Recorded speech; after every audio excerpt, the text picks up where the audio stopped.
ay magsesecure ng number 1 seed ng regular season ng Season 15. Oo, lahat tayo inabangan natin from week 1 pa lang ay tinatanong na kung sino kaya ang mangunguna para sa ating mga standings at napakaganda na sa umpisa pa lang ng araw natin itong dalawang teams agad yung magkakatapatan na for Aurora.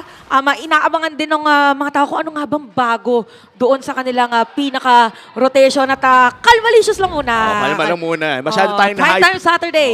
Prime time Saturday talaga, Chantel. Alam naman natin, no, kapag puno yung venue, nandito ka, nandito si Midnight, ay masaya. Yung tipong pwede nating pag-usapan talaga yung energy na nararamdaman natin sa crowd ngayon. Kanina, bago pa tayo magsimula, yung kasama natin mismo sa venue, kanya-kanya sagutan din yan ng practice eh.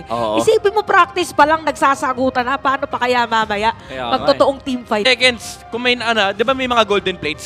Within 10 seconds, ubus yan. Ubus na agad to, dami nakaabang. And speaking of ubus, no, shoutout pala sa 8,000 na nanood sa akin kagabi na inubos yung 14,000 na Diamonds. Ay, tatlong skin pero first blood agad. JP babagsak.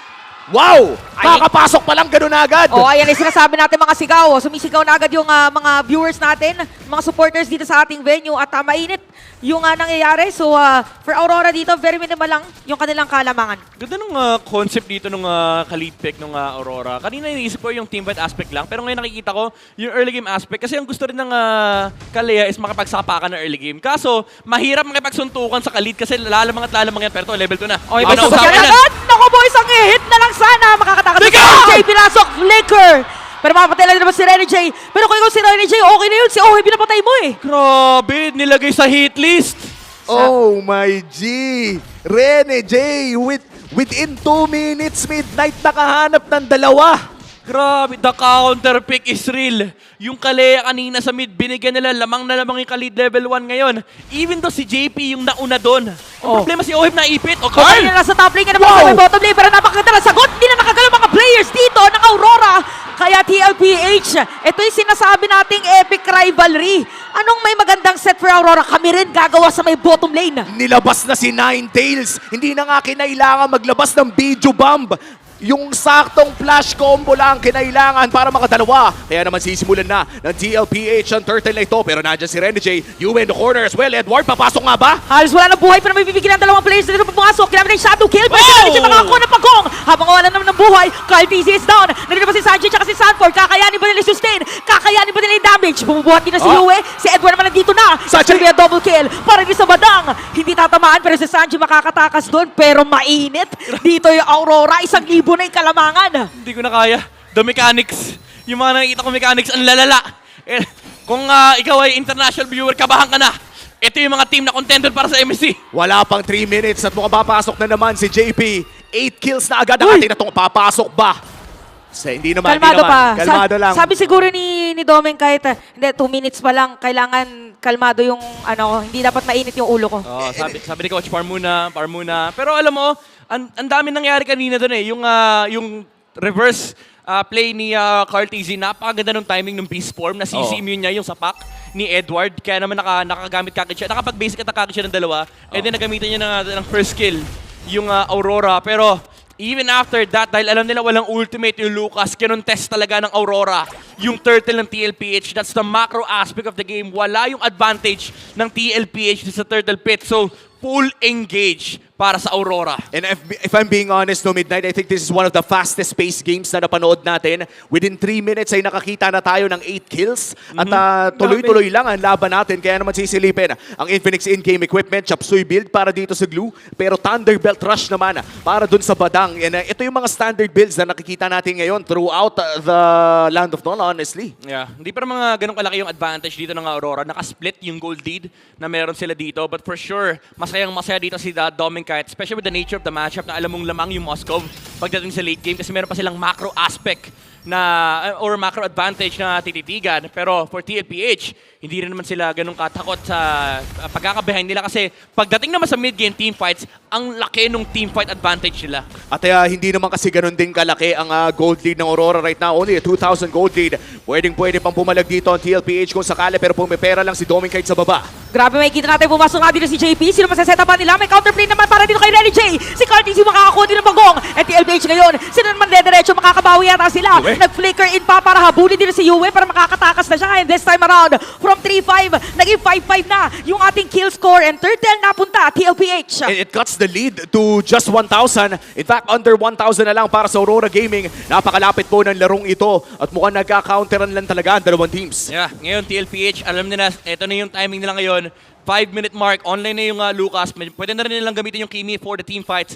Pero with the Moskov, ang kailangan nilang isipin dito is yung constant trades na sinasabi natin na kanina, simula pa lang nung Keys to Victory. Again, yung nature ng matchup ng Moskov and nung Kimi. Bilis. Na nabanggit ko ata kanina, Harit, yung Kimi. Lamang talaga dito yung Moskov pagdating sa macro aspect. Pero again, titignan natin yung team fights dito for TLPH. Okay, akala natin makakatakas na pero nabitin pa Cartizzi dito masastun.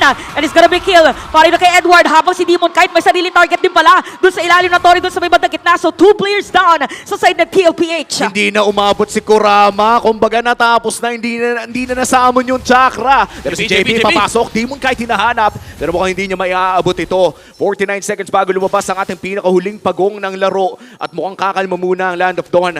Aurora Gaming, lamang pa rin ng halos sa 2,000. Dito mo makakomment yung Aurora, yung pagpili nila ng mga windows na pwede nilang i-take, yung mga opportunity na available. Alam nila kakatapos lang mag-depend ng lane dito ng TLPH. So, naiwan yung Lucas mag-isa sa jungle. Even if actually hindi nila mapatay si Cartizzi ron, ma-force lang nila yung ultimate, okay na eh. Kasi again, nabibigyan mo ng spasyo makapag-farm si Domingkite. Kanina pa yung space niya. Parang every time na supposedly pupunta dito yung TLPH, lagi nasa opposite side. Di ba nasira na nga niya yung Tori dun sa may bottom lane. Ngayon naman, sa top lane din. Pero sumasagot din dito yung side ng Aurora. So si Kimi, huling nakalaro Season 9. Napakatagal, nasa Pilipinas pa si Marky. Oo Na ngayon ay import na rin as far as I know sa MENA. Pero 1v1 hindi lamang ito papalagan ni Domingkite. Still a very silent game matapos nung daming At biglang dediretso, natagpuan na nga nila si Oheb. So ito yung mga sinasabi natin, biglaan na setup play pero hindi na pa aatrasin yata, nasusustain lang dito ng Khalid. So ganun katapang ngayon yung side ng Aurora habang nakapuwetso naman. Sila dito sa may pagong. Tingnan natin kung papalag ba habang si Domingkite sumisira na ng Torres sa may top lane. Si Uwe dadaanan na yata nila. Mapipigilan din si Edward pero tuloy-tuloy pa rin ang damage nila. Kalahati na lang yung buhay ng pagong dito. Kanina nga pa talaga mapupunta. Hayabusa pumasok na rin pero retry secured para dito kay Cartizzi at mag-out na lamang ang TLPH. JP. Ang sagot dito ni Aurora, however, ay nakapag-push doon sa may bandang itaas. Mid lane naman ata ang kanilang punteriya pero nandiyan naman ang Aurora para dumepensa. Oo, pero nakita dito ni Cartizzi si Renji na nakakonceal. Pinipigilan niya dito. Pero makakapag-flicker out bomb. Peace bomb! Pero sayang! Kaya naman Cartizzi makakabawi dito kay Hitman. Nagalit si Cartizzi. Hinahabol niya si Renji. Kanina pa gumagawa si Hitman dito for Aurora. Even though nawala yung turtle sa kanila, tinitigan lang nila yung TLPH. Hindi rin naman natulak yung mid lane. Nakadepensa sila Yue na buy time ni Renji. Si Cartizzi nagamit din yung ultimate. And habang si Domingkite nakaka-pressure ng mga side lane, basag na yung dalawang tore sa itaas. And ngayon, malaki pa yung hawak sa mapa ng Aurora Gaming. That's true at kanina pa nga talaga nakaka-bother yung pag-split push dito ng Aurora Gaming. No? Tila ba hindi nila masagot itong split push na nanggagaling sa Moskov. And I feel like it's mainly because nawala talaga silang pang side lane. Considering na wala silang assassin at Kimi ang kanilang ginagamit. Tsaka hindi rin talaga nagko-commit yung Aurora. Kumbaga, kahit brothers talaga sila, tunay na kinakite lang ng Aurora Gaming dito yung TLPH. Binibigyan lang ng specificity mo ka, pero yun, Renji, nabigyan. Okay, so parang ang goal ngayon ng TLPH, pa isa-isa lang muna kung sino madadaanan natin. Yun yung bibigyan na para medyo bumagal naman yung rotation dito ng Aurora. Pero ito na naman, si Domingkite sa may bottom lane. Kung ikaw yung TLPH, tas dedepensahan mo yung lane na yun, paano kung biglang mag-Spear of Destruction? Pero ito natin kinata. Si Owen kaya mapatay na dito sa kamay. Hindi mo kaya habang si Cartizzi. Naku, may iiwan na siya. Pero dadating na si Sanji. Makakatakas ba sila? Si Demon kahit ang target niya. Pero napatay na rin. Double kill para sa Ninja. At dediretso na nga sila. Hahabulin pa nila dito si Sanji. Even JP. Mapipigilan ba? Okay, si JP na lang yata ipain nila. Kaya mamapatay na dito. Edward with a kill. Alay katawan na lang para kay JP pero tatlong nawala para sa TLPH. What a collapse coming in from Aurora Gaming. At dahil dyan mukhang makakalabang pa sila sa upcoming Lord kung saan magbibigay lamang ng vision si Sanford. Parang Naka-slow push pa yung top lane nung sinimulan na ni Renji. Gusto lang kasi ng TLPH 5v5 pero again hindi kasi nagko-commit yung Aurora. Nung naramdaman nila na parang nabawasan yung hero sa TLPH sa top lane kasi may pressure na binubuo si Domingkite sa ibaba. Nag-commit kaagad sila and tama yung hula nila kasi nagpakita yung glue in the bottom lane. Ayan, nakuha na nga yung Lord. Habang si Carl TZ naman ay medyo atras na lang mo. Ang sakit na ni Domeng. Kahit parang gusto lang sana mag-farm. Tapos nung tinamaan nila si Sajin, ang alahati yung buhay. 3 So, hits. sakto lang din naman dahil napakalaki ng kalamangan in terms of gold. And looking the Infinix in-game equipment, siguro dahil dyan ay 3 items na pala. Ito yung makalumang Trinity na Oo. nakikita natin ngayon na nasa kamay na pala ni Domeng Kite. Yep. Mataas na yung damage output dito ng Aurora. Meron na siyang defensive capabilities against the Magic Burst na pwede manggaling dito mula kaila Oheb at pati na rin kay Sanji. So definitely dominating position for Aurora. Lalo pa tayo yung Moskov dito, medyo untouchable dahil din yung initiation ng TLPH. Kailangan mahuli ni JP yung Moskov kaso may purify kasi, yun lang, muntik na. Okay, nakatakas dito si Yue. Nagamit yung Crimson Beacon at sumakto din. Parang gusto yata nila dito na pumunta na sila sa other place. Sasalubungin sana ni JP. Dito si Demon Kite. Pero hindi aabot doon.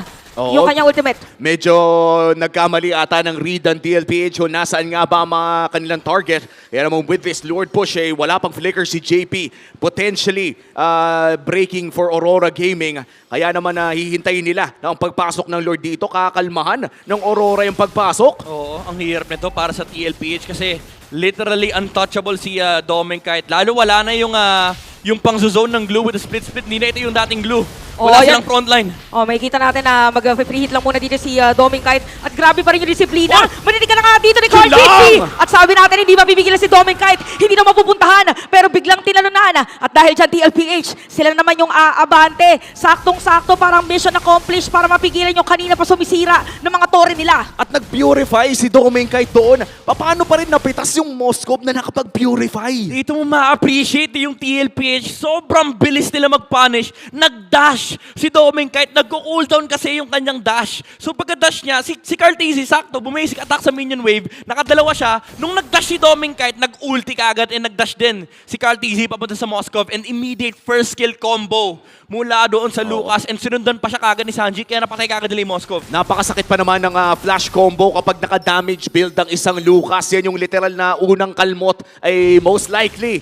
Alam mo na kung saan ka patungo. And for this Aurora Gaming, nakat na naman ang kanilang lead. Hawak nila kanina ay almost 5,000. Bumalik na naman tayo sa 2.5k. At mukhang mauuna pa nga sa pwesto ang TLPH around this Lord area. Yeah. This is going to be the second Lord of the game.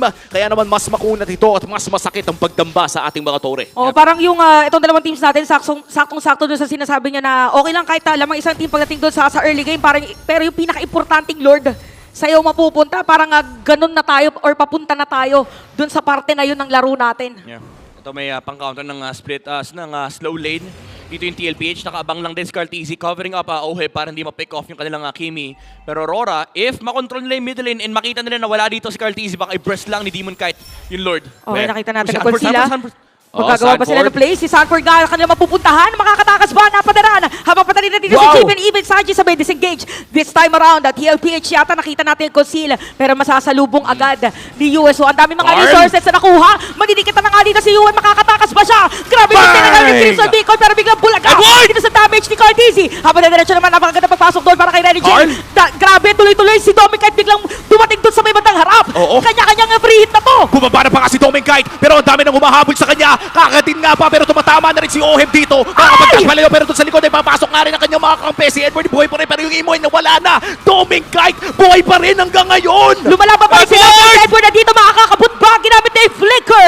So buhay dito si Dominic Kite. Buhay si Edward pero may tatlong player na buhay para sa TLPH. So tingnan natin ngayon kay tutuloy ba nila yung Lord. Walang gustong umuwi. Midnight Enumi. Pero sabi nila, delikado yata na ipilit na mag-Lord. Grabe yung pagligtas ni Edward sa teamfight ng Aurora. Maganda na yung huli na nakita dito nila Carl TZ. The punish was there. Pero na-control yung tatlong miyembro ng TLPH with the fist crack mula dito kay Edward. And siya rin yung nagsalba kay Domeng Kite.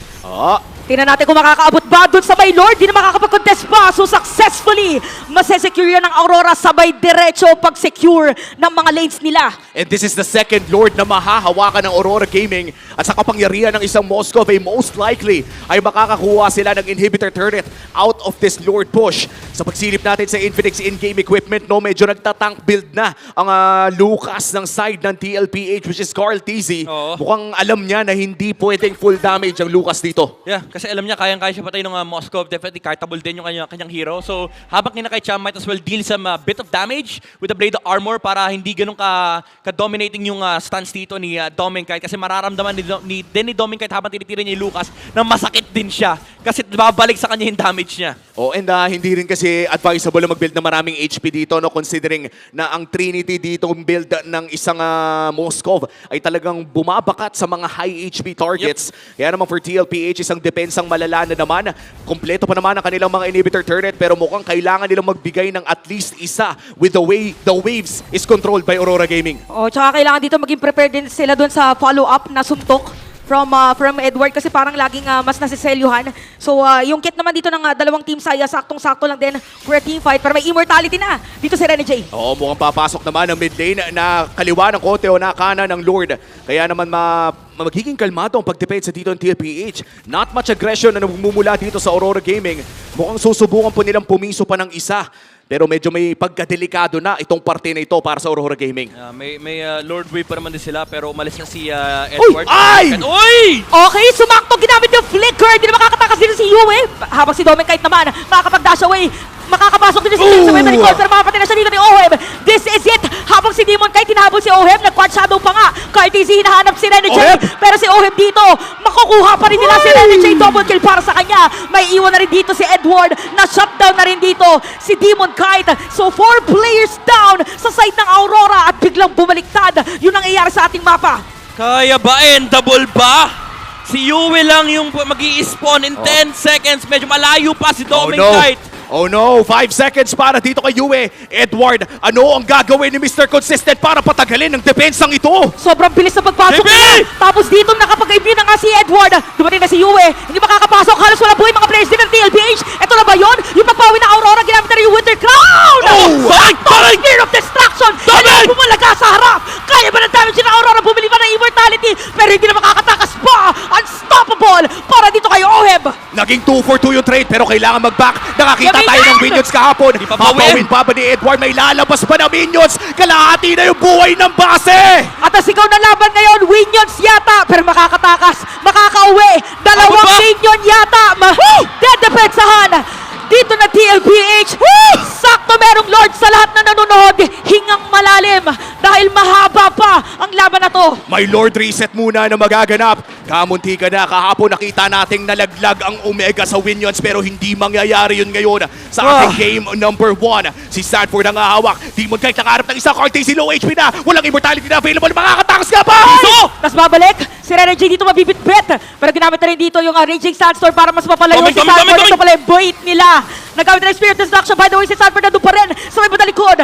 Demonkite makakasecure na ganyan! Kamunin ka na makita nila si Carla Tizzy. Grabe yung pag-check ng mga bush. Chine-check lahat ng mga pwesto at si Saji nakita na rin nila. So Aurora ngayon, perfect opportunity to take this Lord. And this might just be a free Lord. Hindi na papalag ang TLPH with a 4v5 disadvantage.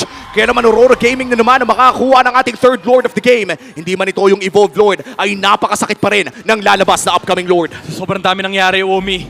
Saan ka magsisimula? Kahit ako nanonood lang, hindi ako makahinga. And lalo na yung mga nanonood sa audience sa mga bahay, pati na rin yung mga international teams. Oy, Welcome to Philippines! Isipin mo laban pa lang ito na magiging top seed. Paano pa kaya pa nag-playoffs kung saan sobrang mas gumagaling Oo. yung mga teams? Hindi pa playoffs mode to eh. Ito yung nagtinitimpla pa nga nila yung paparating. Pero paparating na rin yung Lord doon sa may bandang itaas. Apat na magdedepensa para sa TLPH sa may bandang baba. Pero wala na rin ang kanilang inhibitor turret. Yung Lord ay tutunawin na ni Oheb. Mid lane nata ang punteriya ng Aurora Gaming. Rene J. Wala pang surprise engage. Pero si Rene J ha, nasa gilid. Flicker is available para sa Hitman. Okay, na-depensahan ulit ng TLPH dito. Game extended pero may minion wave na naman para dito sa side ng Aurora. Yeah, may dalawang Lord Wave pa sila dito sa top and bot. Pwede nila pagsabayin pero mukhang re-relax na ng Aurora. Baka gusto nilang hintayin yung mga immortality cooldowns sa kanilang mga heroes kasi medyo risky rin naman. Pero ang ganda ng attempt ng TLPH kanina. Itong Dadaysek ko, medyo 3 minutes ago pa to. Yung ginawa ni Carl Tizzy na tinalon na niya yung Moscow, finurse niya yung Purify, and nung nakita nila nag-proc yung Purify ni Dominkite, walang hintay-hintay. Flicker agad mula kay JP para mahuli si Dominkite with the Tsunami Slam. Pero itong base defense na to, napakaganda mula kay Edward. Alam niya tatalon si JP. Ginamit niya kagad yung kanyang ulti for the CC immunity. So yung tower shift ay napunta sa heroes ng ng TLPH. So, kinailangan nilang macrohen yung mga minion wave and pati na rin yung mga tower ng Aurora. And si Yue, ang ginawa niya lang, nag-Winter Crown, nag-grow as a player sa loob ng base and umabot yung Spear of Destruction ni Dominkite para madepensahan yung game. At dito mo makikita kung bakit lahat ng mga ito ay talagang world-class players na mapapanood Offensive. natin sa laban ito. Game 1 pa lang, Junko Lord. Pre. Pinakaunang laro pa lang to ng best of 3. Hindi Tsaka- na World Class 2, intergalactic na to. Isipin mo sa din namin na in-explain kanina ni Midnight, 2 minutes ago yun. Oo. So, every minute sobrang nangyayari. Pre, pag Ang daming nangyayari. dinaysek ko to, pwedeng cancelin yung second series at third series. Sa sobrang dami na nangyayari sa mapa, ay paniguradong both teams na to, high pressure on this Lord. Medyo lugi nga lang ang TLPH considering na wala silang inhibitor turret sa kanilang top lane and bottom lane. Oo. Kaya naman, doble pag-iingat pa dahil naka-Moskov Naku. pa ang Aurora Oo. Gaming. Pwede ba nga i-tetris yung base ng Aurora at saka ng TLPH? Kasyang-kasya yan Oo nga, pag naano mo, parang nakapag-build ka na, sumakto Oo. din. Pwede mong pagdikitin yan, fit na fit yan. Parang panggeya yan. Oh, parang yung ano nila ngayon, laro nilang dalawa.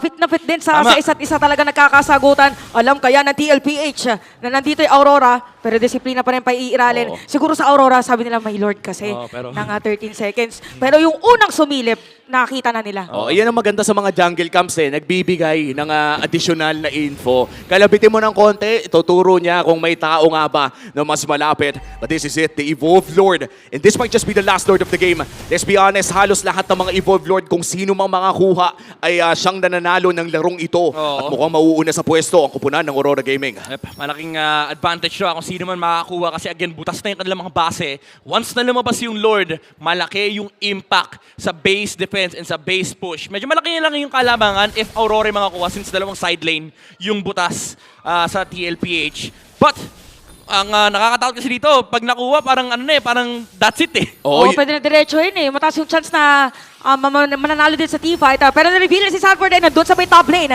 Pero makikita natin meron mapag-poke. Itutuloy ba nila yung Lord? Hindi, i-reset nila. Parang hero yung call. Habang si JP, mga kalahati yung buhay. Rene J medyo masasaktan lang din. So, ganun kataas yung respeto ng dalawang team sa isa't isa. Kasi magdi-disengage muna sila. Walang gustong gumamit ng battle spell. True. And reset lang ng reset. And in fact, feeling ko alam kasi ng Aurora Gaming na hindi nila kailangan mag-all-in agad. Considering na habang tumatagal ang larong ito, ay tutulak ng tutulak ang kanilang mga minion waves. Hinahanap nila ang perfect na opportunity para i-burst ang Lord na ito. Ito na yata yun So, para magsasecure muna ng purple buff, dito si Carl TZ, si JP, magbibigay lang ng vision. Habang yung Lord 20k na lang, yung HP, aabot ba mga players dito na TLPH yung kukuha na ng Aurora kanina. Oh! It's gonna be Ready J para masecure yung objective na yan. At makikita natin si Yui magiging target. May iwan niya lang si Carl TZ. Amen! Nawala immortality si Sajic ay napatay na rin. Si Dominkite meron ay mapatay. Demon Kite nandun sa may likod. Habang may sariling laban yung dalawang players dito sa may side ng orange buff. Demon Kite makukuha dito ni Carl TZ. Oh! Ata makakapag-dash pero si JP makakalapit din. Immortality, nakabili pa si Rene J. May imo din naman. Makakapag-dash flashlight. Papahada na si JP. Kaya naman tatlo ang mawawala para sa TLPH. At ang nakakuha pa nga ng Lord ay Aurora Gaming. 4-3-11 para dito kay Yue lahat ng mga pwede bitbitin, binitbit na niya. Ito talaga yung totoong ilaw ng Aurora. Yung liwanag ni Yue, flashlight yung TLPH. Ang ganda na eh. Ang ganda na nung pasok ni Carl TZ na parang nila si Dominkite. Pero may isa pang carry ang Aurora. Tingnan natin kung madedepensahan ba na TLPH dito. Meron namang immortality si Sanford. Pilit na nililiko yung Lord. Pero papasok na si Oheb nakakatakas pa rin. Habang mga players 5 yung Aurora seconds. pipilitin na targetin si Oh, Oheb. Yue. Kalahati na lang yung buhay ng Lord. Kakayanin ba ng cavalry habang si Sanford ay bibigay na. Ito na yung Lord pero buhay na si Saji. Naku, para mapabalik na naman yan. Mawala na immortality si Edward. Ginamit na yung Winter Crown. Nandito yung Spear of Destruction pero hindi natama. Hindi tumama yung Spear of Destruction. Endable na sana kung tumama lang yun. At kita natin ngayon kapit pa rin or pumapasok pa rin sa butas ng karayom. Kakaibang depensa ang pinapakita dito ng TLPH. Hindi lang sila yung nakakapit, pati yung mga fans ng mga Team Snap'd Woo! kapit sa upuan, kapit sa lahat ng pwedeng kapitan kasi hindi pa tapos ng larong to. Munti ka nang balik na rin ng TLPH. Sila na yung nakakuha ng Lord Turn, pero sinalpas sila ng mga ilaw. Mula dito kay Yue, inangat lahat ng miyembro ng TLPH, even sa loob ng base ng Team Liquid Philippines, hindi makagalaw. Sila Sanford, hindi makagalaw. Sila JP, buti na lang talaga umabot si Oheb. At Ako si mapapanood Sanji. natin sa instant replay kung Ayun, no? paano nga ba dinepensahan ni Oheb at ni Sanji ito. Pagpasok ni Sanji, pagkabuhay niya, agarang nakapagpa-burst. And look at that! Kung tumama lamang yung Spear of Destruction na yun, ay baka Pwede tawalak, kabanat no? sana si Doming kahit to end the game. Pero dahil hindi nga tumama, move on na. Sunod na Lord na naman ang ating paglalabanan. Ito na naman na 24 minutes. My Lord na naman na 19-19. Naglalaban sa top seed. Pwede Parang nga, no? as expected. Dikit na dikit no? Pero ito pwedeng i-rush to ng TLPH if magpakita yung Moskov sa may taas. So kailangan i-cover ng Aurora yung mga bent bushes. Kailangan nila i-secure na sila yung makakakuha ng clear dito sa may middle lane. And grabe, ang lalim ng Aurora. Grabing kalugihan na nga para sa TLPH at this point. 3 inhibitor turrets ang kanilang... actually, wala na silang hawak na Wala na, inhibitor base na lang. turrets. Aurora Gaming ngayon pwedeng patagalin lamang ang Lord Dance hanggat kailangan na talaga dumepensa ng TLPH. In fact, nandiyan pa nga ang Moscow para mag-provide ng global map pressure. Pero mukhang hindi na susugal ang Aurora Gaming dito. Nandito na rin si Doming Kite sa Lord take na ito. Feeling ko for TLPH, kung gusto nilang makabig tong laban na talagang kailangan nila makuha yung Lord kasi wala na kasi silang mga inhibitor turret. Hopa! Papasok! Sino matadala nila? Matatarget naman talaga nila. Pero may sagot na kuwi sa Raging Sandstorm para dito kay Danny J. Habang si Arn! Carty halos wala na buhay. Liliko lang muna. Dedepensahan yung kanya ka-baby cakes. Kaya si Renny J nakuha na. At makikita natin dito na Doming! na nga Doming Kite. Mawabili na immortality pero double kill para dito kay Oheb. Si Yue naman ata magiging chance ng Aurora pero isa na rin ang nawala. Si Edward ay bumagsak na. Kailangan dumepensa ng mga ibang miyembro ng TLPH. Pero mukhang ang call nila dito ay bakit pa maglo-Lord? Susubukan na ata nilang mag-end. Oo, pero para susubukan din yata ni Demon Kite. Base Paunahan! race ba to? Pero nagkaroon ng minion wave. Okay na dito si Yue para dumipesa sa Aurora. Tapos nandun naman si Sanford sa may bandang taas. Demon Kite, or sa Demon Kite! base nila para talagang depensahan din yung kanilang base. Si Demon Kite ay nandito pa rin laban sa isang glue habang nandito naman ang TLPH. So parang hindi na yata kakayanin na depensahan dito ng Aurora dahil mauubos na ang buhay ng base. Biglang baliktad. TLPH ang game number 1. Sobrang lapit ng game number 1. Pero ang nakaangat ay TLPH pa rin. One step closer to number 1. Oh my goodness!